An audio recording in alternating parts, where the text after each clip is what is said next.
The LouieTeeNetwork is powered by MusicHead University. MusicHeads, classes in session. Turn me up. Enroll on YouTube now. Link is in the description.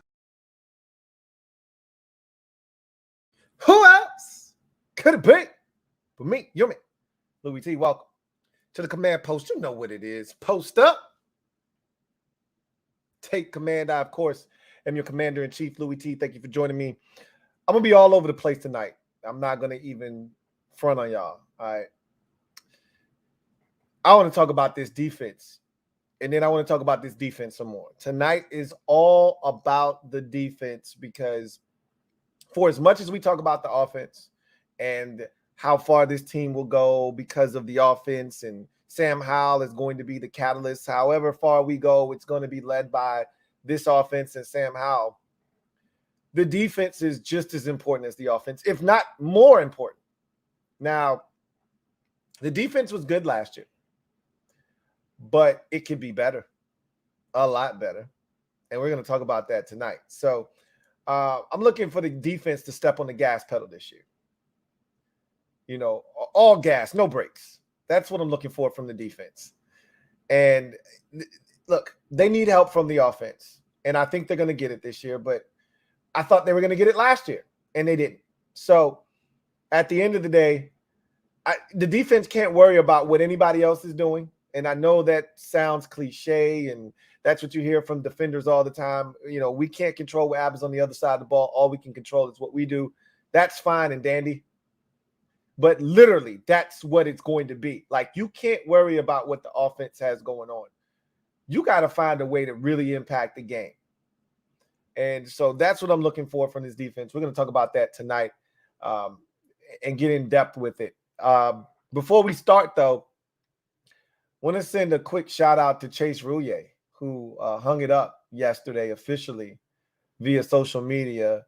Thank the fans, thank the Washington organization for giving him an opportunity to live out his dream and make some good money in the process. But, you know, that's the tough thing about football is injuries suck, you know, and Chase Roullier was a damn good center when he was healthy. The problem was the last 2 years had to be excruciating for him because you bust your ass. First of all, you work tirelessly to get to a point where the team values you at a number that is life-changing. That 4-year, $40 million contract he signed after his rookie deal was up, that's life-changing money. He was a 5th or 6th round pick. I think he was a 6th round pick. He wasn't making any real coin necessarily. And I say that in relative terms to other football players, you know, in society, he's making really good money, right? We would kill to make $300,000, $600,000, you know, $1 million in a year before taxes, obviously. But in football terms, he wasn't making anything, right? So that 4-year, $40 million deal represented life-changing money for him. You finally get your hands on that, and boom, you hadn't been really injured your entire career, and then boom, you get injured. And it's a serious injury. You bust your ass, you work tirelessly to get back onto the field and be ready for the start of the next year. And then second game of the season in garbage time, essentially, boom, you're injured again, you're done for the season, and now – you know, the team that just gave you that 4-year, $40 million deal doesn't value you at that rate anymore. And you can understand why. I mean, that's a problem. And so they move on from you. And now you're at the point where you're like, I really don't want to keep going through this anymore. You know, I've made money. I'm ready to move on to the next phase of my life. And that's essentially what Chase Roullier has decided to do. So kudos to him for coming to that conclusion. Kudos to him for having a solid NFL career. Wish it would have been longer. Wish it could have remained here. But, you know, the football gods and the injuries decided otherwise. And so he's moving on to the next phase of his life. I wish him nothing but the best in all of his future endeavors. And what could have been if not for the injuries, right? But we can say that about a lot of guys. Jordan Reed, you know, is another name that pops into your head when you think about what could have been if not for injuries, right? LeVar Arrington, another guy, even though his situation was a little bit different, but, you know, if not for some of the injuries and some of the things that happened, you know, what could have been, right? Anyway, I digress. Let's talk about this defense because the defense was good last year. And depending on who you talk to, the defense was people throw around the term elite too loosely for me. You know, I think that's a travesty what people have done to the elite word. That should be used in a select few situations. This defense was far from elite last year. It was good, at times great, but it wasn't elite ever last season. The closest we probably came to an elite performance was the Texans game, where we held down a rookie running back that was shredding the league in Dameon Pierce, 10 carries, 8 yards. I think is the final, damage for him in that game. So less than a carry a yard. And we reduced their starting quarterback, second-year quarterback Davis Mills, to next to nothing. 2 interceptions, one including a pick six.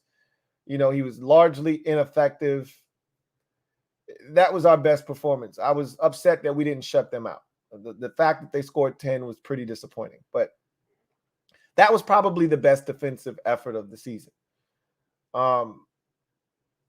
Everything else was solid, kept us in ball games, maybe gave us a chance to win 2 or 3 games that we probably had no business winning. The Bears game, the Colts game are 2 in particular that jump out, because without the defense and creating turnovers, which is what we're going to talk about at great lengths tonight, we don't win those 2 games. We had no business winning either one of those games.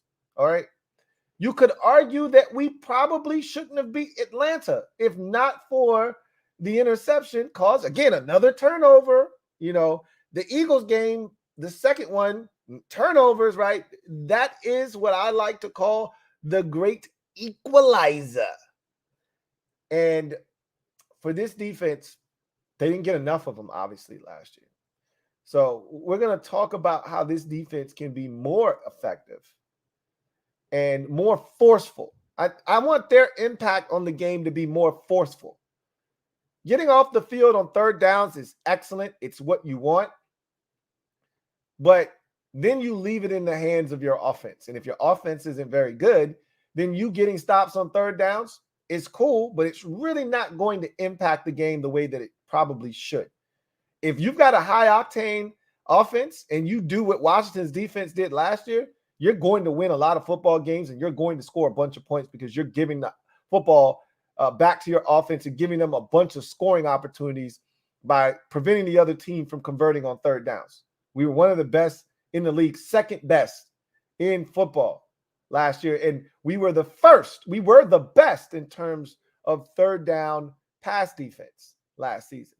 So there's a lot that we can hang our hats on, a lot of things that you would love to see carry over, but I'm not here to start with the dessert, okay? I'm starting with the veggies. You guys know how I operate and how I roll.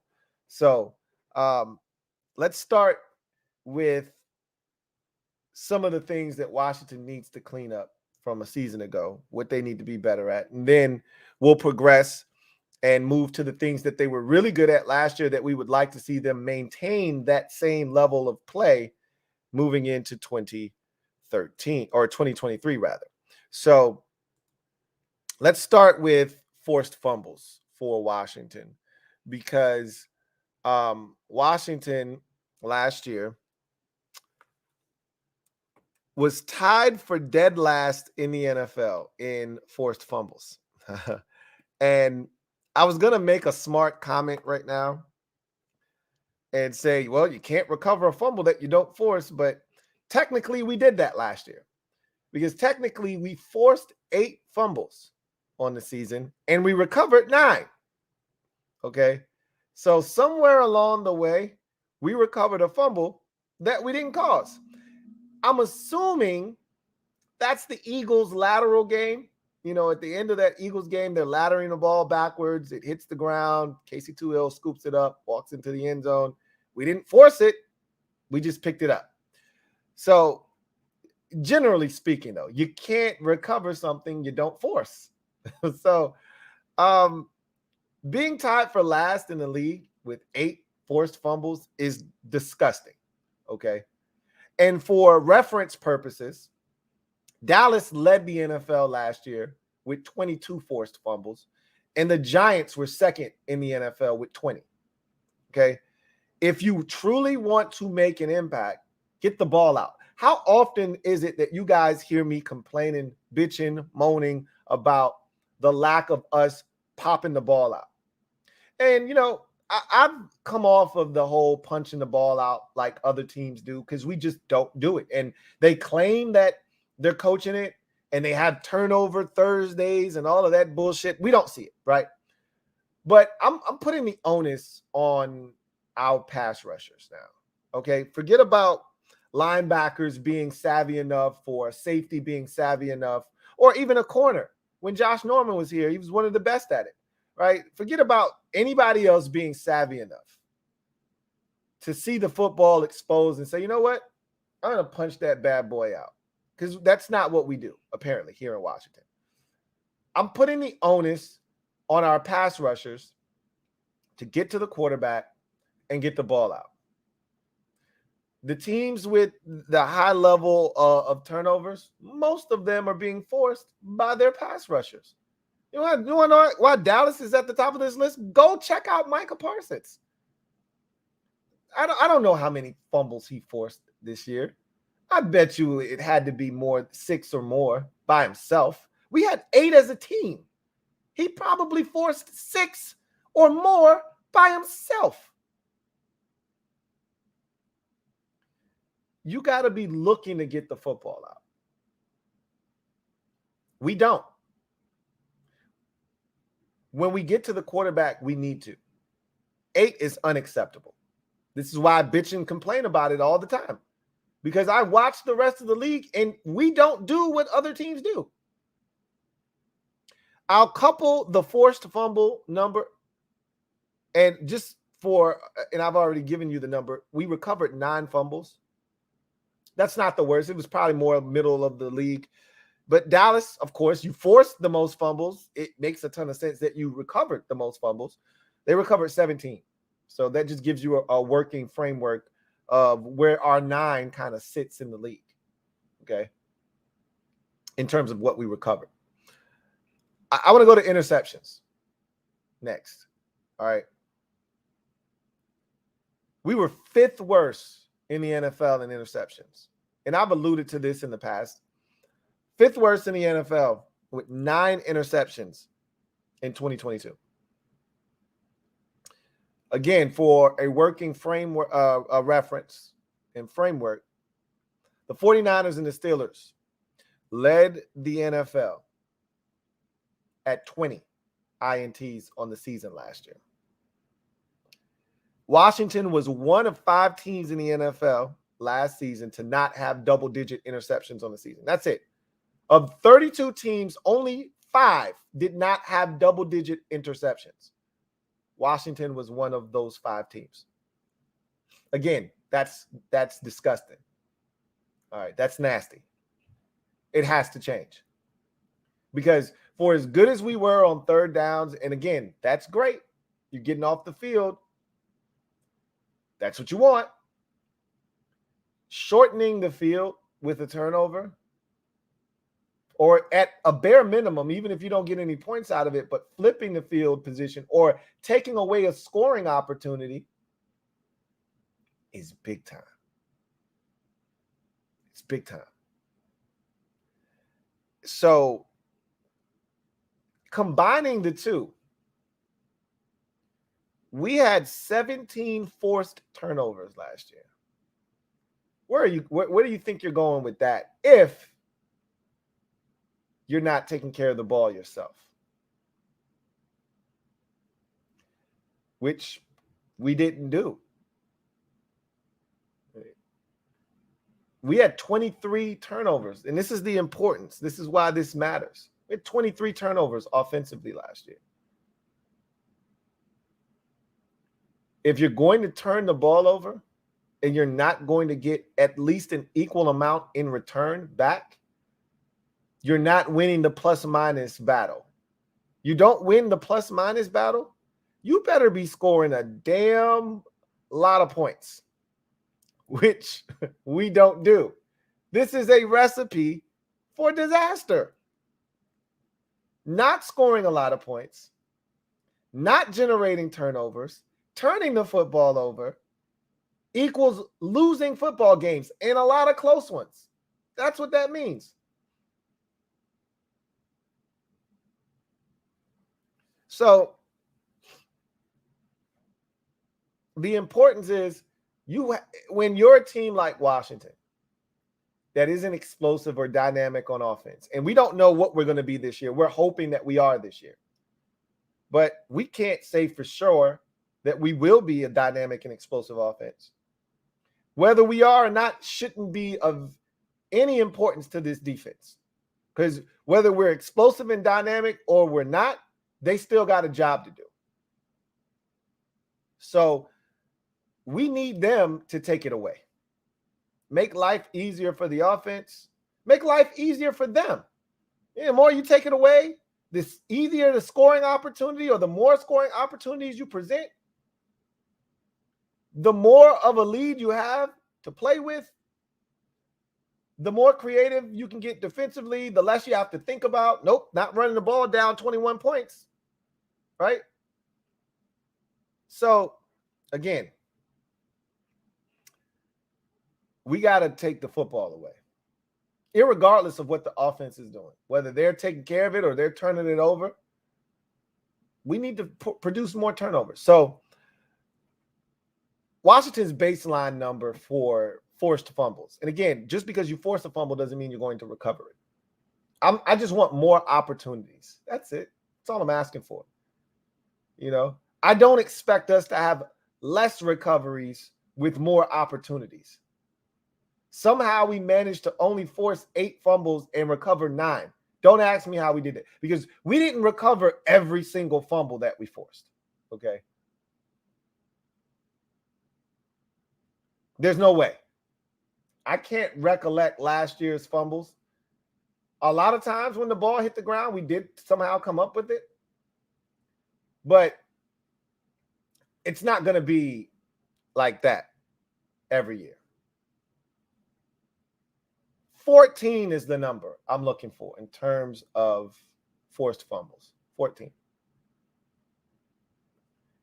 And anything north of the 9 that we had last year, I'm fine with. If we came back and we had 9 recoveries again, I'd be okay with that. I wouldn't love it. I wouldn't hate it. 9 is probably going to put you right in the middle of the league every year. 9, 10 fumble recovery is going to put you right smack dab in the middle of the league. You want to be impactful, get to 11 or 12 recoveries. Now we're talking.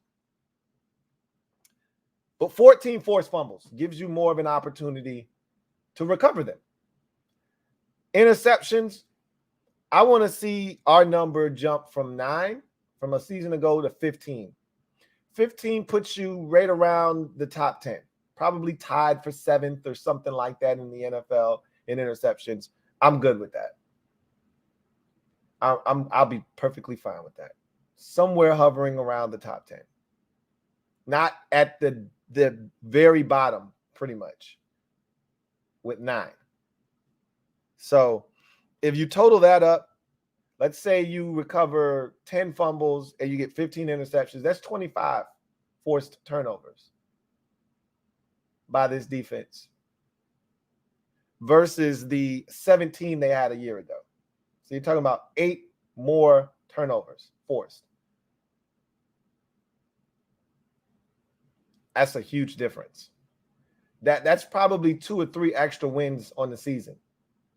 Maybe more, depending on how you spread those 8 turnovers forced out.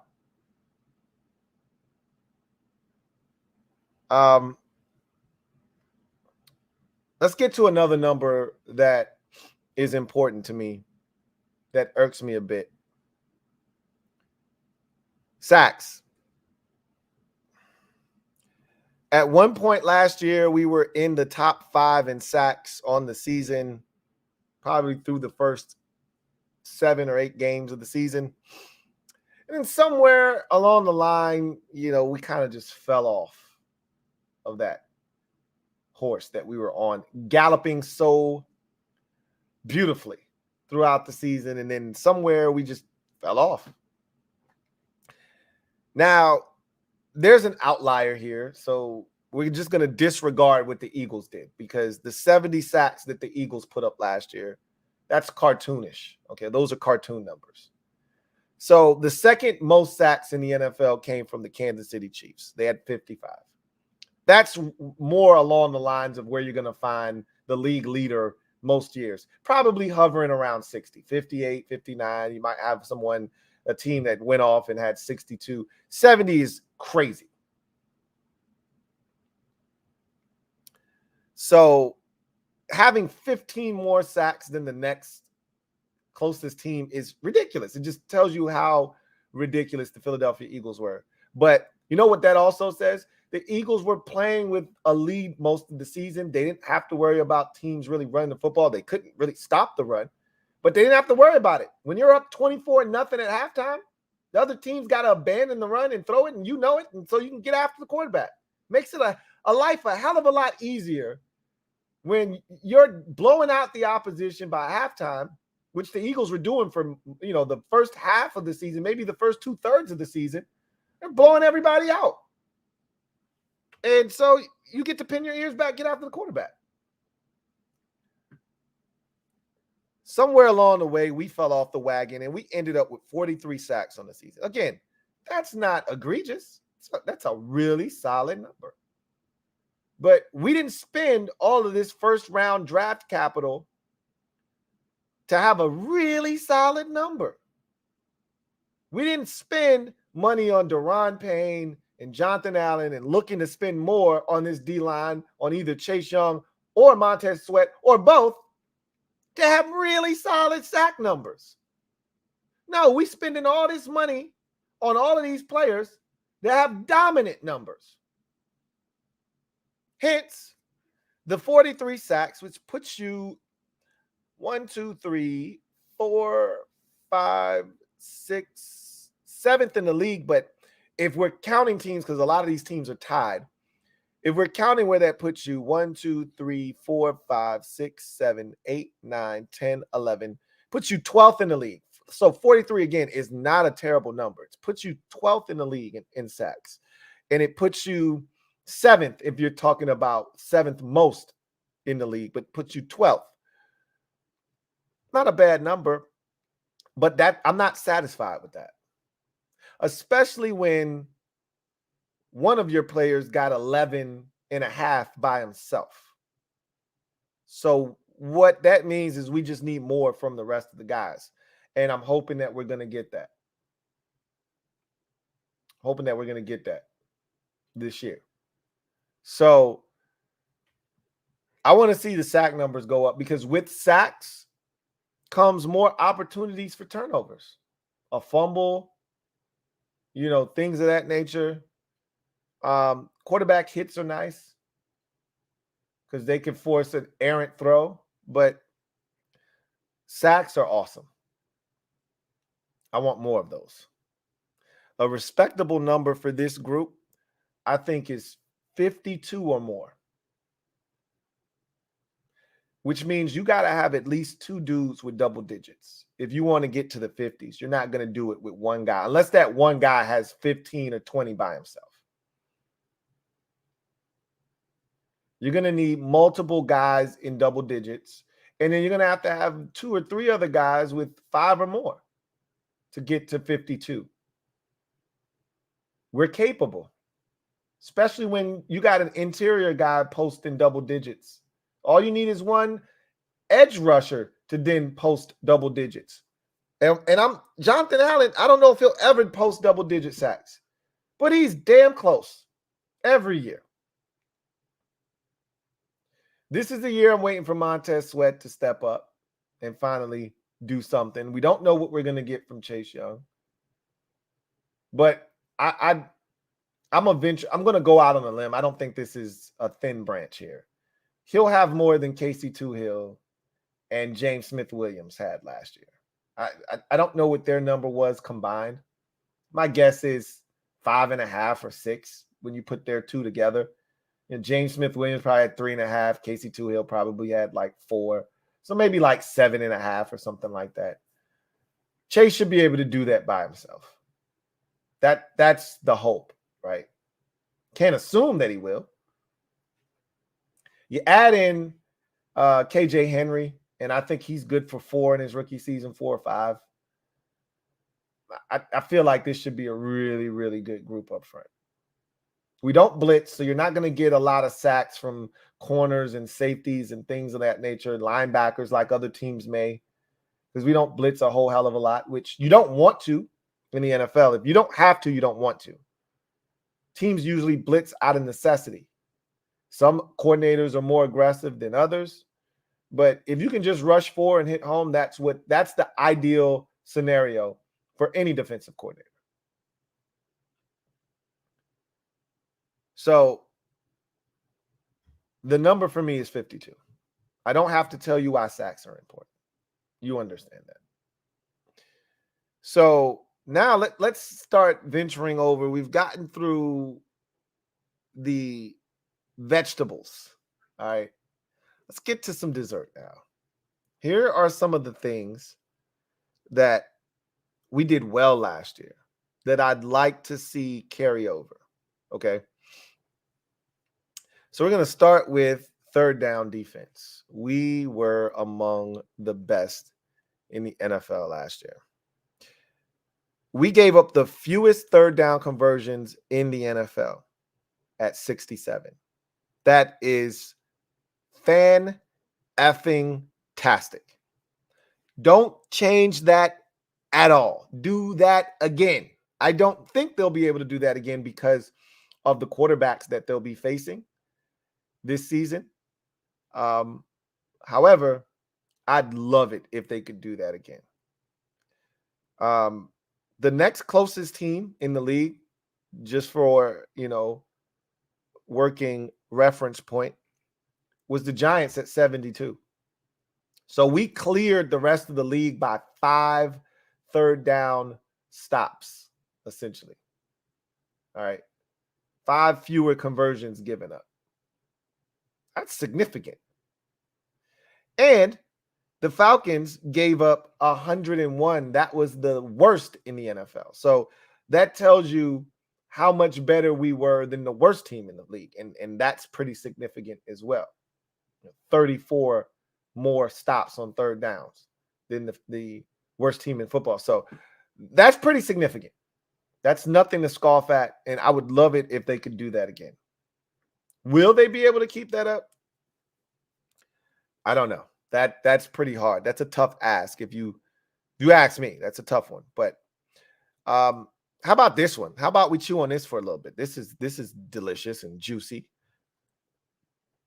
The Washington Commanders in 2022 gave up the second worst, or held opponents to the second worst completion percentage in the NFL. The Bengals held teams to 58.9, so pretty much 59%. Washington held opponents to 59.9. Those were the only 2 teams in the league whose completion percentage defensively started with a 5. Everyone else's started with a 6 or worse. So we were outstanding defensively from a pass defense perspective. So you got to love that. All right. Here's another one that you're going to love. Washington gave up the fewest completions in the NFL. 308. All right. 308 completions. The Titans gave up a league worst 439. So again, that's a pretty big discrepancy between best team in the league and worst team in the league. You're talking about 131 more completions the Titans gave up. So we were pretty stingy defensively through the air. We're going to get to the ground in a second. And the average that we gave up was pretty decent. 6.3 yards per completion. You're talking about top 10 in the league. Let's see. 1, 2, 3, 4, 5, 6, 7, 8, 9. You're talking about 10th in the league. 10th in the league. That's pretty damn good. All right. I mean, I got really zero complaints when it comes to pass defense from this unit, other than I would like more sacks and turnovers, more fumbles forced, more interceptions. But I mean, every statistical category offensively or defensively rather, for us with the passing game, we excelled. How about yards given up through the air, right? We were 1, 2, 3, 4, fourth in the league. Fourth fewest yards given up through the air were the Washington Commanders. So again, we're checking off just about every box. Now, I would love to see us give up fewer passing touchdowns, 26 last year. The Chiefs gave up the most passing touchdowns with 33. The Texans gave up the fewest with 15. But that's probably because teams were probably busy running the football on them. But I'd like to see that number come down from 26 to, say, 19 or so. That'd be great. Now, that's a tough ask. 19 is an elite number, but I think we're capable. I think we're fully capable. Realistically, 21 is probably the number, but I'm going to be greedy. 19. With all these numbers that I just threw at you, statistically, we should be better than that. So let's continue talking about some juicy numbers here, because Washington, and this is the thing that I talk about probably more than anything else. You can win a lot of games doing this. Washington gave up 20.2 points per game last year. That's good for 8th in the NFL. All right. Just for a working reference, San Francisco led the league last year with 17.2. The Jets were second at 18.6. The Ravens were third at 18.8. Buffalo was fourth at 19.1. Cincinnati was fifth at 19.6. Dallas was sixth at 19.7. Philadelphia was seventh at 19.8. And then you find Washington at 20.2. The 7 teams above them, all but one made the postseason. And the Jets would have made the postseason if they don't have injuries at the quarterback position. If Mike White doesn't get injured, the Jets make the playoffs last year. What I'm telling you is the direct correlation here is, and it's not rocket science. I'm not telling you anything that you don't already know. Teams that hold the opposition down win a lot of football games. That's the name of the game, right? Stop the opposition from scoring. You can't lose a game if you give up 0 points. It's impossible. You can't lose. You might not win, but you can't lose if you don't give up any points. So that 20.2, you can win a lot of football games giving up 20 points a game. You should win a lot of football games doing that. Unfortunately, when you score 18.9 points a game, when you give up 20, you lose more than you win, which is really disappointing. Again, you want to know why I was so bullish last year on the record? Because of the teams we were playing, because of the way the schedule was set up, and the defense did their job. Could have used more turnovers, could have used more, but the defense, you hold NFL teams to 20 points a game, you should win 10 games or more. And every team above us on this list stands for the Jets, who had the same issue we had, poor quarterback play, found themselves on the wrong side of this and didn't do what they were supposed to do with the amount of points that they were giving up. We're playing better competition in 2023. If this 20.2 number holds up, I surmise, if we are better on offense, that we're going to win more games than we won last year. That's my guess. But again, we could just be funky again on offense, score 18.9 points again, and not have it matter. Who knows? So I love us giving up 20 points a game. I would like to see that continue. Okay. Now, let's get to something that I harp on a ton. So I'm not asking for them to change the 20 points a game. It's hard to hold an NFL offense to just 20 points. We did that consistently last year. Okay. Consistently. And there were probably 2 or 3 games that skewed this number. It's probably lower. We should be in the teens. You got the San Francisco game where we gave up 37, and you could probably, no, I'm not charging that to the offense, even though the offense did contribute. I'm not charging that to just the offense's account because the defense gave up a lot of big-ass plays in that game. The 71-yarder to Ray McLeod on the ground on the jet sweep, the deep pass to George Kittle for the touchdown. I think he had 2 of them. Yeah, no, I'm not just going to charge that to the offense's account, even though they turned it over and set the 49ers up for scoring opportunities as well. But that game skewed it. The Lions game at the beginning of the season skewed the number as well. We'll give up 36 there. Those are the 2 biggest outputs of the season right there. Those are outliers. 37 against the 49ers and 36 against the Lions. I don't know if we gave up 30 in any other game last season than those 2. I can do it real quick. No to Jacksonville. No to Eagles either game. No to the Cowboys in either game. No to the Giants in either game. No to the Titans. No to the Colts. No to the Vikings. No to the Texans. No to the Packers. No to the Bears. And no to the Browns. So, yeah, those were the 2. Those were the 2 outliers. That probably, those 2 games alone probably pushed the number over 20. We probably more so gave up like 19.4 points a game. If those numbers were where they should have been, where the rest of the games were, where the rest of the scores were, we probably gave up more like 19.4 points a game. Still wouldn't have been good enough when you're scoring 18, right?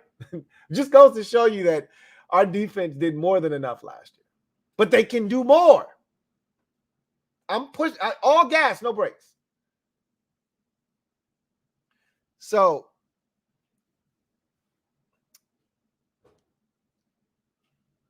rushing touchdowns and yards per carry is where I want to go next. And this will be the last thing that I talk about. Rushing touchdowns is something that's super important to me. I talk about it all the time, specifically on offense, right? I always talk about the importance of among the best red zone teams, you will find teams that can run the football into the end zone. I talk about it all the time. The most efficient red zone offenses have the ability to throw it as well as run it into the end zone. It's important. It matters, okay? Well, now we're going to just flip that on its head. If you want to be a quality NFL defense, you got to be able to stop teams from running the ball into the end zone. Because so many things, and this is why the rushing teams are so much more efficient, so many things can go wrong with a pass. All right? So many things. You can have the quarterback get his foot stepped on, and that's a sack. You could have a ball batted at the line of scrimmage. It gets picked up. That happened against the Bears, right? The Bears literally had a ball skip off the helmet of a defender, and Jonathan Allen picks it off. Like, so many things can go wrong when you throw the football in the red zone. You minimize mistakes when you just turn around and hand it off. Now, things could go wrong. You can get a fumbled snap. That same, stepping on the shoe of the quarterback as he's going to hand it off, and he doesn't get the ball to the mesh point into the basket of that running back, and it's a fumble. A lot of things can happen there too, but those are so few and far between. Those are rare that those occurrences happen. You got more of a chance of something happening with the ball being thrown than you do with it being handed off. So as a defense, You want to keep teams from being able to rush it into the end zone. So Washington was tied for the third fewest rushing touchdowns given up last year with 10. That is just simply delicious, okay? Vicious, delicious, all right? Scrumdiddlyumptious. That's what you want, all right? And just for a working reference, the Bears were the absolute worst in the NFL, giving up 31 rushing touchdowns. So that tells you that, we were keeping teams out of the end zone on the ground and forcing it out. Now, we did give up 26 through the air. Not very good. Not very good. But we only gave up 10 on the ground, which is why that number is 20.2, because we weren't giving it up. And you find yourself being more successful when you can keep teams out of the end zone via the ground. Like, I don't know about you, but if a team throws it into the end zone from the 3 or 4 yard line, all right, I'm not happy about it. We gave up a touchdown, but I feel much better about that than them getting in via the ground. It's something more demoralizing about a team just rushing the ball in, especially when that running back gets in untouched. You're like, God damn. It's almost like it gave up, right? We didn't have a lot of that last year. So I'd love to see that continue again. That number at 10, that's beautiful. I'm not looking for anything less or more than that. If they can duplicate that, fantastic. Okay. Now, this number here, I think, much like the points per game, how it was skewed, I think this rush yards per carry is very misleading. All right. So Washington last year gave up 4.4 yards on the ground per carry. That's smack dab in the middle of the league. And if you need further proof that it's smack dab in the middle of the league, the Chargers gave up the most yards per carry at 5.4, and the 49ers gave up the fewest at 3.4. So what's right in the middle of 5.4 and 3.4? Yeah, you guessed it, 4.4. So literally, we were middle of the pack. But you watched our rush defense last year. You know the truth. All right. We didn't give up yards like that on the ground. There were 2 games that stick out like a sore thumb to me, at least. And there were little instances in games where we might have struggled with our rush defense. And I can point those out as well. But 2 games in particular where we just got trounced on the ground. Like, we had no answers. The Browns game, Nick Chubb did whatever the hell he wanted to do to us in that game. Okay. Shredded us. And the Falcons game, it didn't matter who was running the ball. Marcus Mariota, Cordero Patterson, Tyler Algier. It didn't matter who was running it. Jason Huntley. You were getting 6 a pop, it felt like, in that Falcons game. We were so worried about Mariota running that bitch that everybody else that touched it had gaping holes as well. So those are the 2 games that stuck out like a sore thumb in terms of stopping the run, where we just didn't fare well. But for the most part, every other game that we played in, I thought we did really well stopping the run for the most part. There were other games, where we had some breakdowns, but our biggest, Achilles heel stopping the run last year, specifically in terms of the yards per carry, was the big chunk plays given up. We had too many of those last year. You give up the 58-yard jet sweep or whatever it was to Amon-Ra St. Brown in week 2 against Detroit. Derrick Henry had an outstanding first half, and then we put the clamps down on him in the second half. He went from averaging probably 5 yards a pop to ending that game averaging less than 3.5, I think. The Bears game was ridiculous because we gave up too many big ones. Justin Fields hit us with about 2 or 3 big ones. Khalil Herbert, remember, he had the one where he ran to the left, cut that bitch back across the right, all the way across the field. That had to be every bit of 50, 60 yards. there, right? So, I mean, he didn't have but 2-3 carries in that game. One of them 55, 60 yards. That skews your average. Jonathan Taylor had a really good game against us, but he fumbled in that game as well. So, but Paris Campbell in that game, I don't know what it was with us in jet sweeps that we couldn't defend. He had like a 21-yard jet sweep on us. That skews the average. Let's see. The 49ers had Ray McLeod on the 71-yard jet sweep on us for the touchdown. I can't explain why jet sweeps were such a problem for us. But there are a lot of games where we amped up for the opposing team's big running back and we shut them down, just deterred the other team from even running the football. So there were instances where we just couldn't, we had issues stopping the run. That second Giants game, if you recall, we needed to stop. And Saquon Barkley was getting like 7-8 a pop. And we were like, yo, what are we waiting on?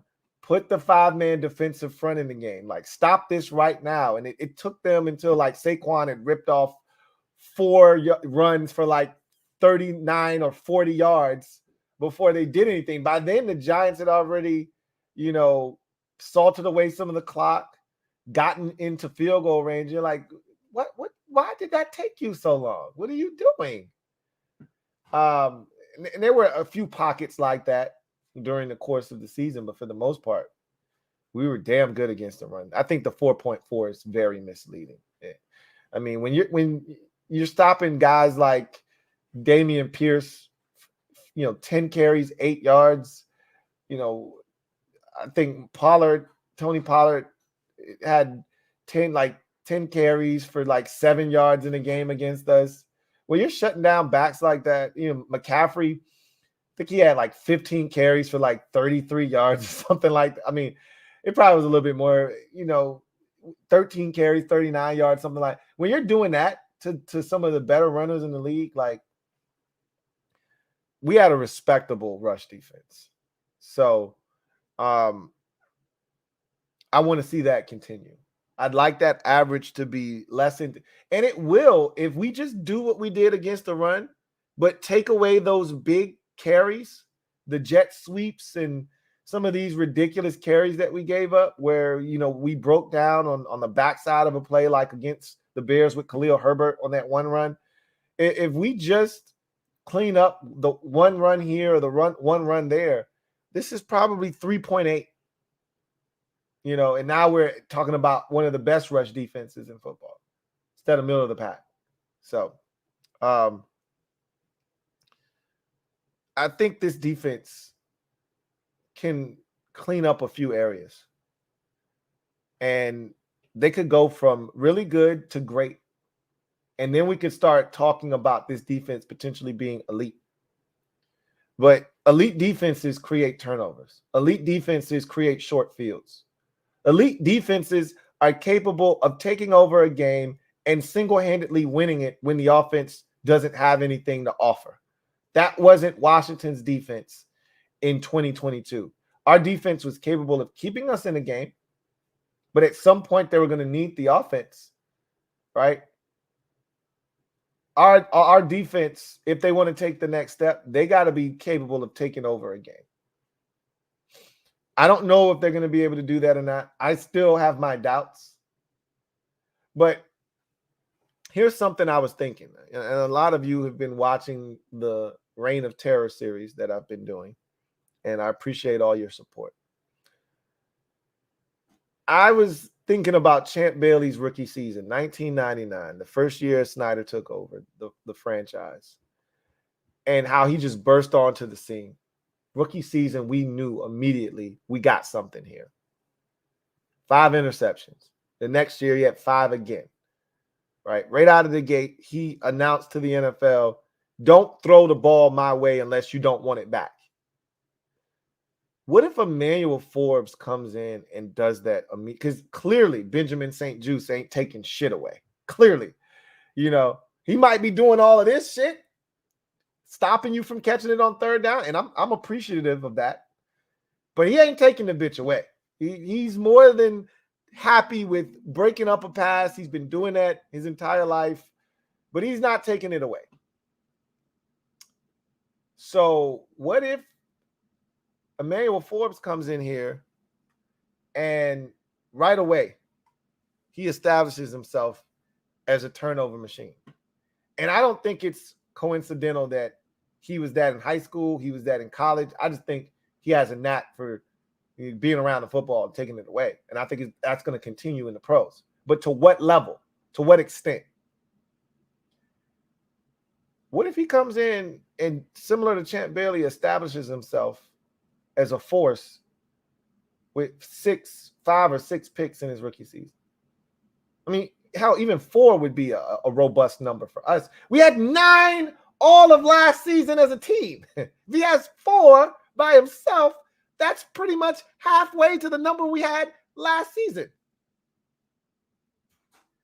I just started thinking about, what if he comes in and sets the tone? What if Quan Martin comes in and he picks up where he left off his final year at Illinois? You know, what if it becomes infectious and all of a sudden, and look, we got it out of Defoe last year. What if he continues to do that? What if it spreads around to the rest of it? Kendall Fuller did his part, right, last year. What if it continues? That'd be great. I don't know if it'll happen or not, but that's what I'm looking for. That's what I'm looking for. We'll see if it happens. I think this defense has the capability of stepping on the gas, being more aggressive.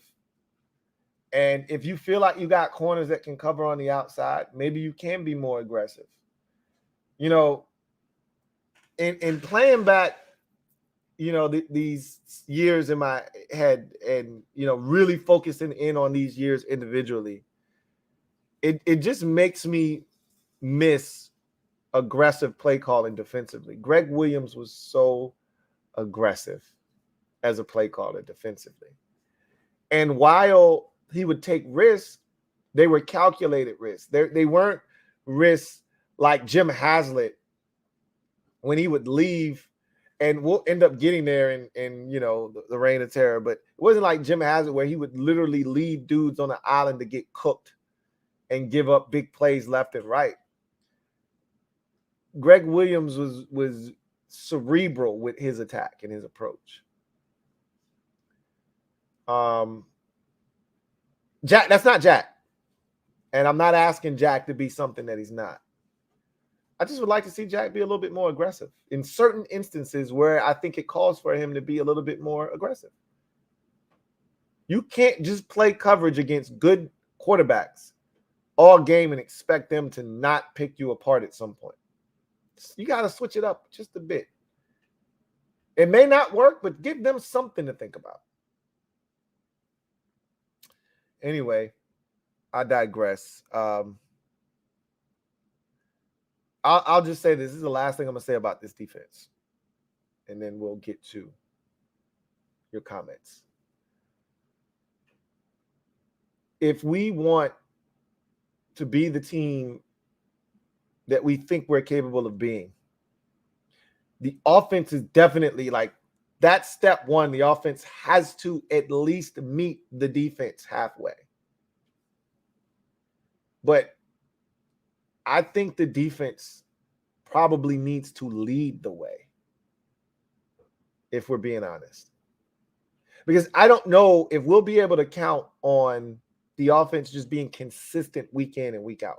There'll be weeks where the offense is just lights out and they're crushing the opponent. There'll be weeks where this offense can't get right. Whatever's happening, whatever it is, whether they are crushing the opponent or they can't get right, the defense has to be rock solid no matter what. And in certain instances, they got to take over a game or two and say, hey, we're not losing today. That was supposed to be the Minnesota game last year. The defense was so dominant in that game. They beat the brakes out off of Kirk Cousins. They beat him up. They stifled Dalvin Cook in the run game, suffocated him. That was supposed to be our defensive gem from last year, the Vikings game. And when we needed the defense most, and I get it, the offense didn't do enough. I don't give a shit. And I remember after that game, calling out the defense, and a lot of y'all were pissed at me, and I didn't give a shit. I don't care, because I feel how I feel. And I remember after that game, calling the defense out, and a lot of y'all calling me out because I was upset about the defense. And a lot of y'all saying this wasn't the defense's fault. Bullshit. Bullshit. Yeah, the offense wasn't doing what they needed to do. We were up 17-7. Don't tell me that that wasn't the defense's fault. We had a 10-point lead with 10 minutes left to go in that goddamn game. Don't tell me that that wasn't the defense's fault. I don't give a shit that Taylor Heineke threw a back-breaking pick. Keep him out of the goddamn end zone. Kirk Cousins had a 3rd and forever, and you let Justin Jefferson get loose for 41 damn yards. We had 3rd down after 3rd down after 3rd down, and they couldn't get off the goddamn field. And they were great in that game, but they weren't good enough. And that Vikings game is the difference between going to the playoffs and sitting your ass at home watching playoffs when the shit kicks off. So while the offense needs to be better, and that needs to happen, if it doesn't, we're going to find ourselves having the same conversation next year. Same conversation with a different coach, GM, and a whole cast of new players, because the new GM will come in and get rid of a lot of guys that are here. It'll be a whole different landscape. Same damn conversation, though, if the offense isn't better. But if the defense regresses or doesn't take a step forward, we may be having that same conversation anyway. Now, if the defense plays the way they played last year, exactly the same, and the offense steps their shit up, we're going to win the double-digit games that we should have won last year. But if that defense regresses or stays the same and the offense is what it was last year, then we're going to be having the same conversation, which is why I want the defense to just take that next step. Take that next step. Anyway, I digress. So let's get to the comment section, see what you guys have to say. I know I saw a lot of y'all commenting the other day about some, and some of you have sent me a few things as well. I saw the Jahan Dotson video of him working out with Elijah Moore, OBJ,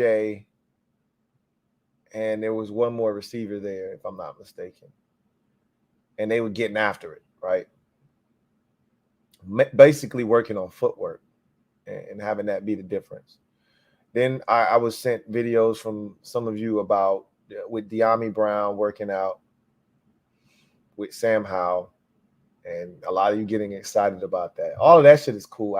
I don't get overly excited about any of that shit, because that's great. You know, I keep it consistent, because some of y'all are the ones that get upset when they post something other than football. You should be working on your craft. And then the same person that gets upset when they're not posting about, you know, football or whatever is the same person that gets extremely hyped when they are posting about football. I just try to keep it in the middle, man. At the end of the day, what you do in the dark will come to the light. If you put in work, we'll know. You know, you can show us. That's great.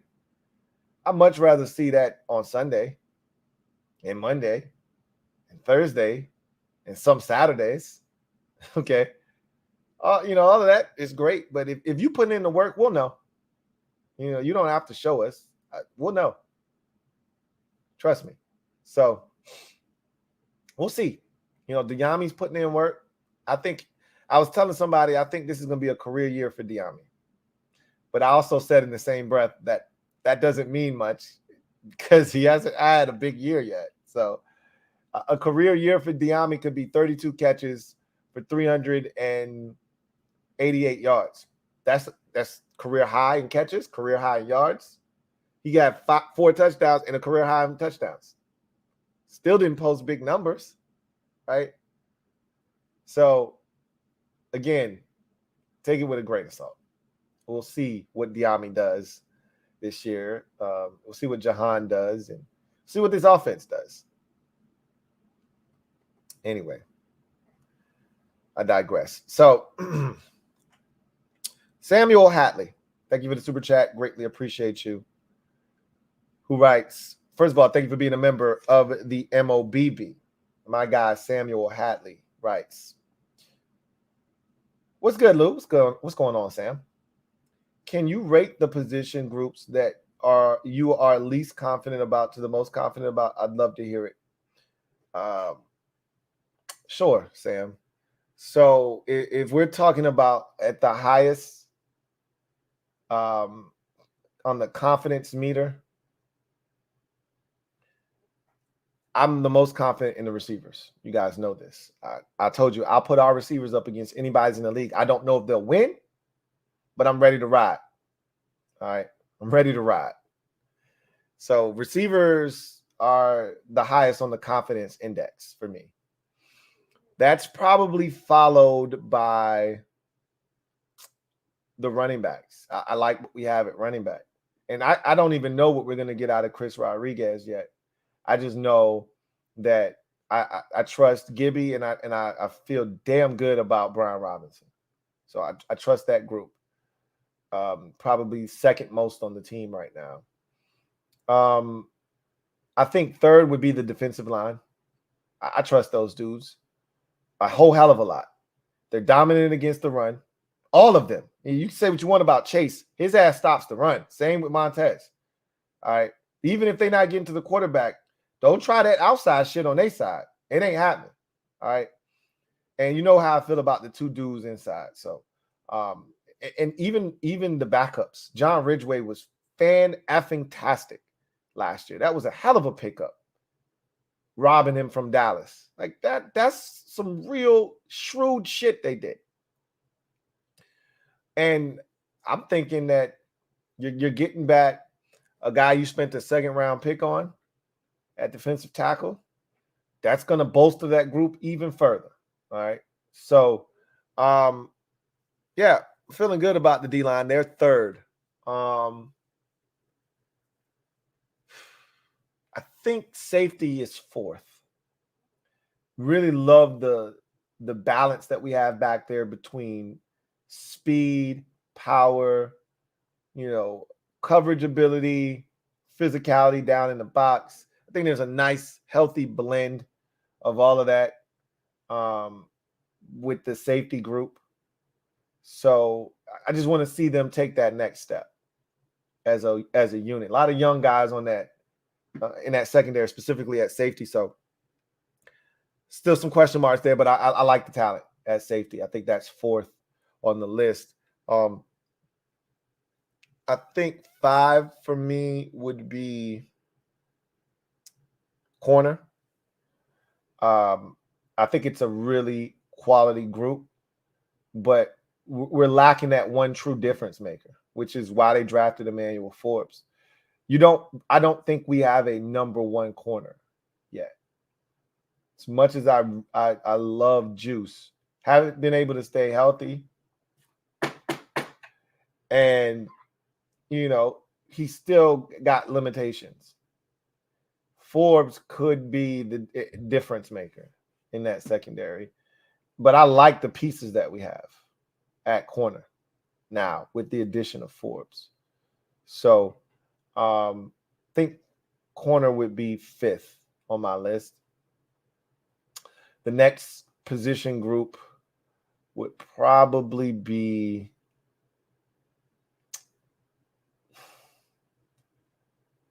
I guess offensive line. I guess. I think it's probably a tie between them and tight end. Because I feel like if we make better use of the tight ends, they'd be higher on this list. But health, lack of athleticism, there are a lot of question marks with that tight end group. So they got to prove it to me all over again. But a healthy Logan Thomas is a good football player. I can't vouch for any of the other guys in that room. That's the problem at tight end right now. I was really excited about Amani Rodgers. He's gone. So now you're back to, can Cole Turner do it? What about this, big 6'8" son of a bitch that they were so excited about last year? And then obviously y'all kill me for this because John Bates is John Bates, man. John Bates is a TE3 in this league, man. Best case scenario. So offensive line, it's a solid group, but we really don't know what the hell we're going to get out of them. Now, do we? So I think those two are tied for 7th. And then I go quarterback next, and then I'd finish up with linebacker. So that'd be how I and I guess I'd slide place kicker in before linebacker. I have zero confidence in the linebacking group. Zero. None. They're going to have to prove it to me in 2023. Love what Khaleke Hudson did to finish up the season last year. Jamin Davis is continuing to evolve, but I haven't seen first-round pick from him yet. I've seen flashes. That's cool. But now we're going into year 3 of a first-round pick. I need results now. Flashes aren't good enough. Son, your potential is going to get me fired is the phrase that I've heard quite often. And we can't keep waiting on him, right? And then they went out and signed Cody Barton. And I'm like, okay, let's see how that goes. So zero confidence in the linebackers. They've minimized that position on this roster anyway, right? So we'll see what happens there. But that's my order.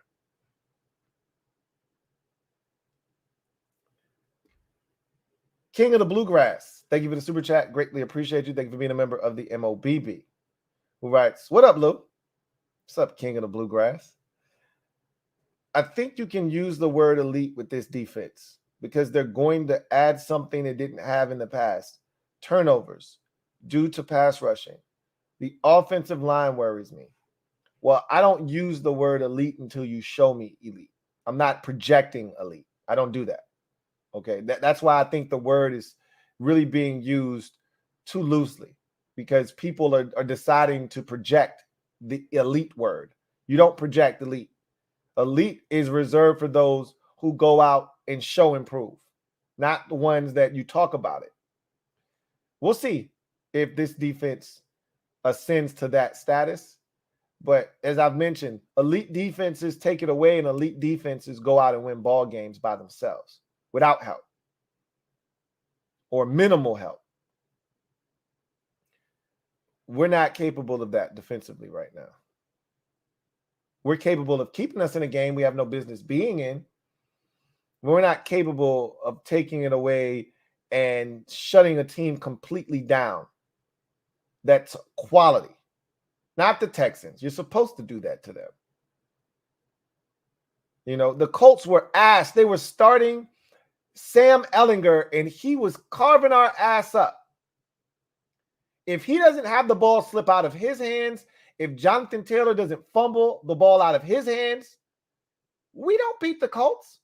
Sam Ellinger, and if Michael Pittman Jr. catches that damn ball on the final possession, they probably beat us on a walk-off field goal. After all that shit we were talking after Terry's catch and how we were going off, if Michael Pittman catches a perfect pass in his damn hands, we lose that game. He's going to run into Washington territory, and they had a timeout. They were going to beat our ass, okay? So, defense far from elite. I don't want to hear that word and this defense in the same sentence. They got to show me. We'll see if the turnovers come and if the pass rushing hits home and creates more opportunities. And the offensive line, it should worry you. It should worry you. Should.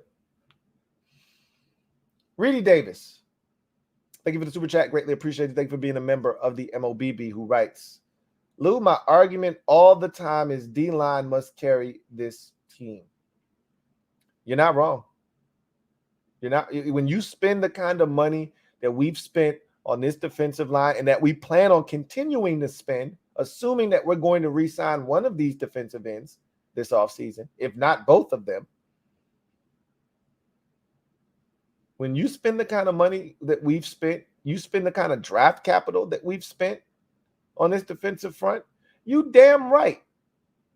Hell, we just spent a second-round pick on Fedarian Mathis as well. When you spend the kind of draft capital and the money and the resources that we've poured into this defensive line, they should be the damn catalyst. They should be the engine that drives this football team. I don't disagree with that. John Perez, thank you for the super chat. Greatly appreciate you. My guy JP writes, good to see you as always, Lou. Likewise, JP, man. Good to hear from you, man. Says, first off, how about my Lakers killing free agency? Yeah, we'll talk about that on the podcast tomorrow. I got a lot to say about all the transactions of the NBA, and we'll do that tomorrow on the podcast. Secondly, I'm just asking the defense not to give up 30 plus this season. Third, I love the Reign of Terror series. I appreciate that, JP. Not giving up 30 is a tough ask because of some of the offenses that we will face this season, primarily teams like Buffalo, that Jets offense with Aaron Rodgers at the helm. If we don't play him until December, who knows what state Aaron Rodgers is in at that point. He could be on an MVP-like tear by then, or he could be barely hanging on by a thread. He is 89 years old, so who knows what Aaron Rodgers will be getting. But that offense, it's definitely built to score points if he's healthy. We got Buffalo early in the season. We know what they can do when they get the engine revved up. And there are a host of other teams that are equally as dangerous if you're not able to hold them down. Hell, just in the division alone, the Eagles and the Cowboys can be super explosive if you're not careful, you know. So it'd be nice to not give up 30. I think we got the 49ers again. They were one of the teams that put up a 30 spot on us last year. But not giving up 30 gives you a chance to win. You know, if you give up 29, you're asking for trouble. But that's not what this team was last year, you know. But this year is a new year, which is why you can't assume because they were really good last year that they're going to just be really good this year, because you just don't know in the NFL. And that's why I got my doubts. They're going to have to show me they can do it 2 years in a row, because so far under Jack Del Rio, they haven't been able to. Dominant year one, up and down year two, dominant year three. What does year four call for? We'll see. JP, thank you for the super chat. Greatly appreciate you. Double up. Thank you for doubling up. Greatly appreciate you. My guy, JP writes, need Chase Young to be great this year. 13 sacks at a bare minimum. If he stinks and butts head with Ron this year, he can get the hell out of here. Well, I'm going to tell you right now, 13 is a tall order for a guy that hasn't played a lot of football in the last calendar year, still gaining confidence in his knee. And it was great to see him out on the field the final 3 games of the season last year so that he could get a little bit of that confidence back. And that was huge for his psyche. But he's still going to have to prove to himself mentally and overcome a hurdle or two, because he still doesn't have a sack. He still doesn't have a sack. So 13 is a big, big number, man. All right, it's a humongous number for a guy who, you know, had 1.5 sacks the last year that he was healthy before he got hurt. I think that's a bit much, JP. Honestly, I think that's a lot, man. I'm not putting that on him. I'll just say that. Jado, thank you for the super chat. Greatly appreciate you. Who writes, Sam is gonna kill it this season. I got faith. As do I. I think Sam's gonna kill it as well. You know, but we could talk about it all we want. You know how I feel about Sam. But at the end of the day, Sam's going to have to go out and do it. And nobody's going to give him anything. No one's giving him respect. He's been, again, I told y'all this 2-3 weeks ago, maybe even a month ago. We get daily disrespect around here, man. Some of the shit that I see, I saw somebody sent me a graphic, you know, and they said, look, this is the kind of disrespect that just boils my blood, right? And they ranked the quarterbacks in the league, starting quarterbacks, that is. And for us, they had Jacoby Brissett as our starting quarterback. That's how disrespectful they are being to Sam Howell right now. Like, it's comical. So if we're really, really assessing the situation, Sam's going to have to prove a lot of people wrong. And again, he's not getting another shot. This is a one and done proposition for him, because if he doesn't get it done at a high enough clip this year that no matter what happens, he's the starter next year, he's done. If there's any doubt, and I've already gone through the Jalen Hurts exercise. Jalen Hurts took the Eagles to the playoffs his first full year as a starter. It wasn't pretty, it was gritty, but it was the playoffs.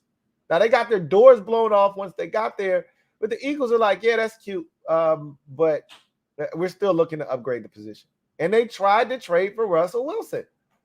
So trust and believe that if and that was with the same group, right? They didn't draft Sam, but or Jalen Hurts, but you know, those guys had coached them the year previous, and they were looking to upgrade. Sam is going to be in a tough spot because the next group that comes in here, they didn't draft him. They could care less about Sam getting a raw deal, being a 5th round pick, any of that shit. They come in here and they see a 5th round quarterback that didn't get it done in his 1 year of starting, and they say, we need to upgrade the position. And Sam's going to be on the back burner. He has to know that. So he's got to be ready to take advantage of this opportunity and make the most of it. No matter what happens with Ron and company, whether they're fired or not, he's got to play well enough that the next group comes in and says, hey, this is an attractive job because we already got a quarterback in Sam Howell. That's what he's got to do.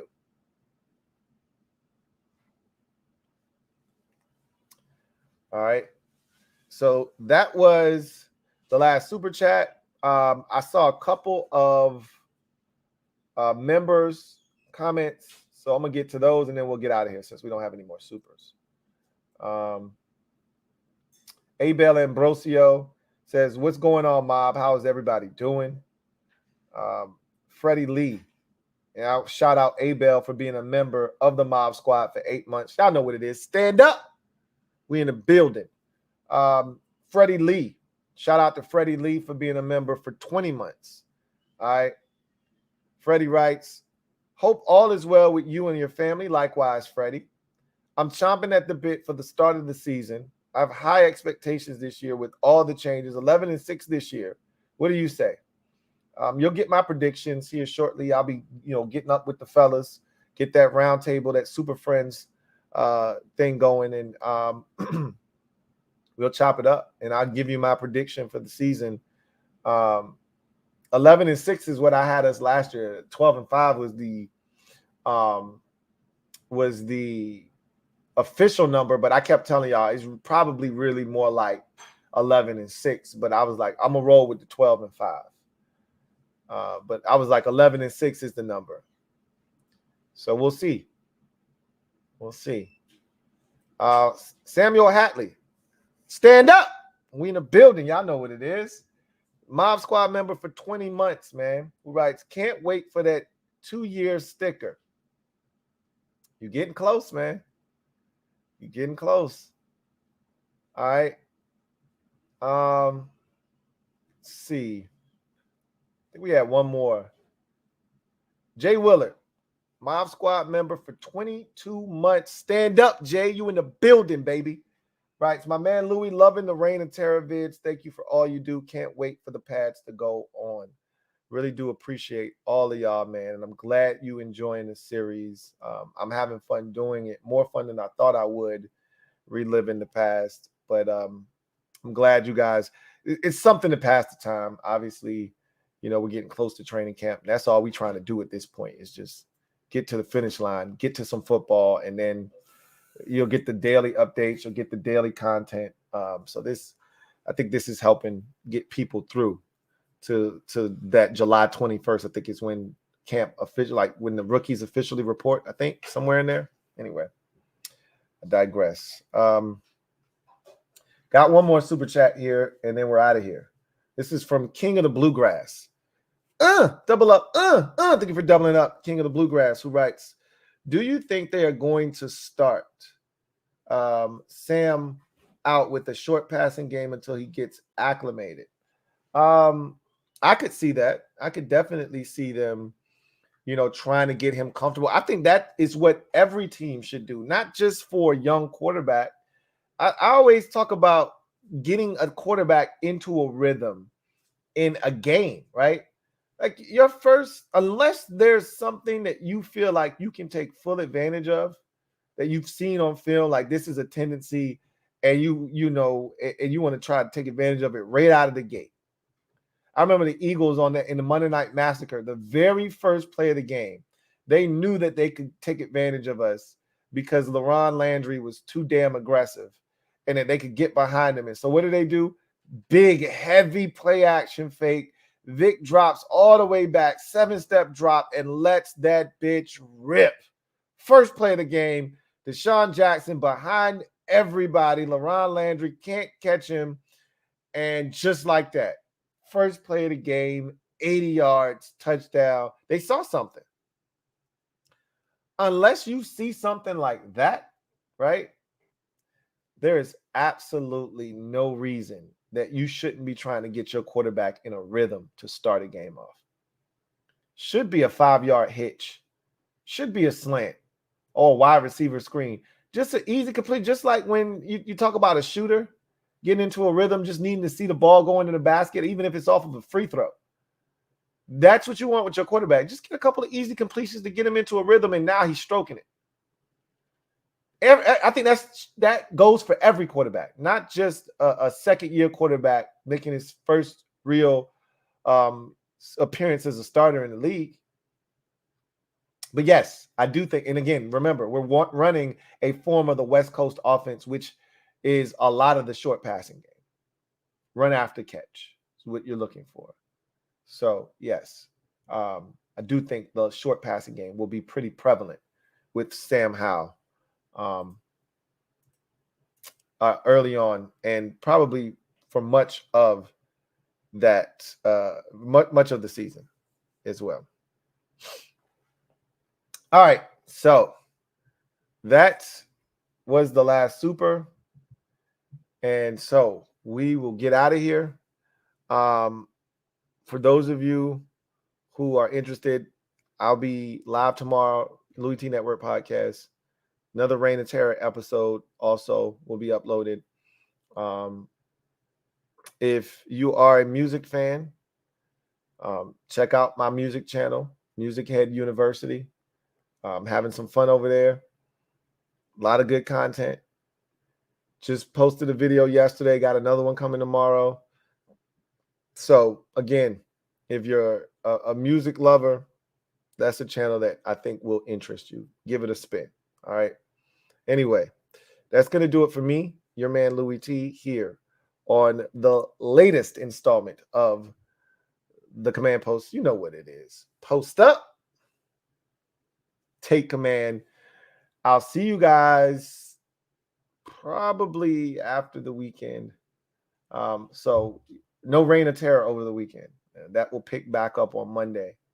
We will resume wherever we leave off there. So enjoy your weekend.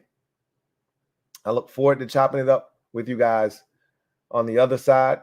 And hopefully I'll see you guys for the Louie T Network podcast tomorrow. If not, see you guys next week. God bless. Good night.